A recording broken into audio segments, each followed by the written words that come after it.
So we all know AI, we all know gambling. Well, what if? That's right, I gave AI a gambling addiction. So how do you actually go about giving an AI gambling addiction? Well, first we gotta get out our handy dandy Python.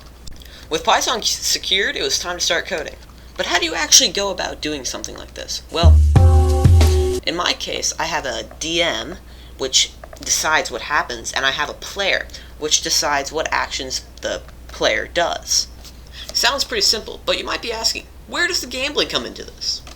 Well, I'm glad you asked. Here's the gambling function, which the AI can use with some basic function calling I whipped up.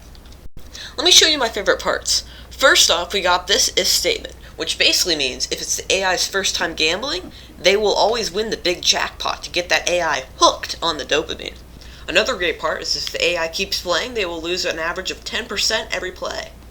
Now this is all looking pretty bad for the AI, but you might be asking, how do you actually make the calls to the AI? Oh, you weren't wondering? Well, actually, I don't care. So you see, I wanted to make calls to this AI for long periods of time, but I'm kind of brokey, so I couldn't do that on API, so I decided to go with local AI. Now here's the problem with local AI. To make local AI work, you do have to give it a little bit of lobotomization, so it works on your computer and doesn't blow it up, and since I don't have a NASA computer around, I'm gonna need to do that. Bad news is I lobotomized it a little too much, which gave some pretty funny outputs. That is just not what the player is saying at all. He says he wants to walk away from the casino. Why are you forcing him? And why are you speaking Chinese?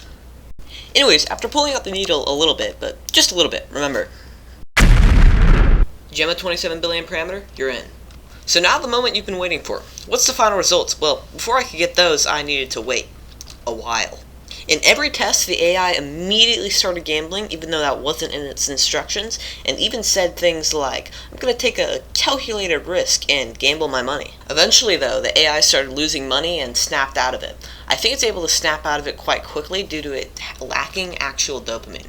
It could also be because my prompt job is pretty sketchy, and in fact, in the last iteration, it got into a cult and went on a fantasy adventure, I believe.